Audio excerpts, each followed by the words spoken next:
आप सभी को मेरा नमस्कार। एक छोटी सी इन्फॉर्मेशन देनी थी कि एमआरएस को जो पेपर है टीजीटी का वो है 23 दिसंबर को। तो उसके लिए कुछ सजेशन है, अगर आप चाहें तो कर सकते हैं। देखिए, सजेशन ये है कि जैसे प्रिंसिपल का पेपर हो गया है, पीजीटी का पेपर हो गया है और हॉस्टल वार्डन का हो गया। इसमें जो जीएस का पोर्शन है वो आप ज़रूर पढ़ के जाएं, उसके इर्द गिर्द ज़रूर पढ़ के जाएं। तो कई सारे क्वेश्चन आपको मुश्किल से 2 घंटे में हो जाएगा। आंसर की सब जगह उपलब्ध है, आप नेट से भी देख सकते हैं, नहीं तो किसी यूट्यूब का भी सहारा ले सकते हैं। तो सबसे इम्पोर्टेंट तो ये था कि ये आप जरूर जीएस का पोर्शन ज़रूर देख लीजिए।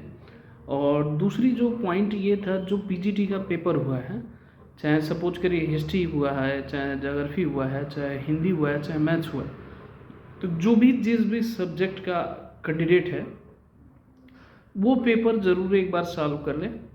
रीज़न ये, सॉल्व करने से 2 बेनिफिट होगा। एक तो आपका रिकैप हो जाएगा कि आपने कितना किया है, कितना आ रहा है, कितना नहीं आ रहा है। और जैसे सपोज करिए कोई क्वेश्चन अगर अकबर से रिलेटेड आ गया, चाहे जहांगीर से रिलेटेड आ गया, चाहे नेशनल मूवमेंट से रिलेटेड आया, गांधीयन पे आ रहा है, तो उसके इर्द गिर्द के जो क्वेश्चन बन सकते हैं वो ज़रूर देखिए। क्योंकि रीज़न क्या है कि जो पेपर सेट होता है तो एक ही साथ सारा सेट होता है, अलग अलग होते हैं, मैं इसमें कोई डाउट नहीं है, लेकिन जो माइंड होता है उसका पता चल जाता है कि हाँ हमारा पैटर्न ये चीज़ें फॉर्मेट फॉलो कर रहा है ये हमारा, तो आपको लिए बहुत लाभदायी होगा। चाहे टीजीटी मैथ्स के लिए तो मैं पहले से भी बोल रहा हूँ, अगर पीजीटी आपने खुद सॉल्व करने की आंसर की लेने के बजाय, जैसे मान लीजिए कोई कहे कि सर आप आंसर की तो मैं बता दूंगा, चाहे हिस्ट्री का आप खुद सॉल्व करिए, सॉल्व करने की कोशिश करिए क्या आपको कितना आउटपुट आ रहा है। अगर उसमें बेस्ट कर पा रहा है तो आप टीजीटी में बहुत अच्छा करेंगे, यकीन मानिए। घबराने की कोई बात नहीं, अगर मान लीजिए थोड़ा बहुत कम बेसी भी हो रहा है, खुद करने की कोशिश करिए। पेपर सबका आ ही चुका है, तो आप खुद जज करिए कि सपोज करिए हमारा 130 में से कितना सही हो रहा है।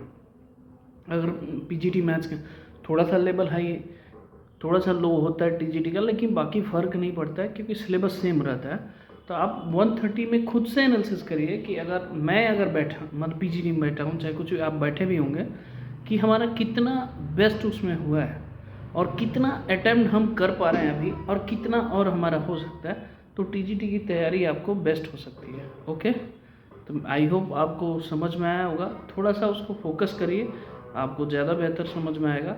और मानना ना मानना वो आपके ऊपर है, मेरा सही सजेशन देना है। बाकी देने के लिए तो बहुत लोग देते हैं, लेकिन ये साथ करेंगे तो बहुत सारे इम्पैक्ट आपको देखने को मिलेगा, वो पेपर के बाद आपको समझ में आएगा। तो चाहे जो भी अपकमिंग पेपर है उसके लिए ज़रूर करिए। मेरे तरफ से बेस्ट ऑफ लक, तैयारी जोरों पर रखिए। ओके, जय हिंद, जय माता।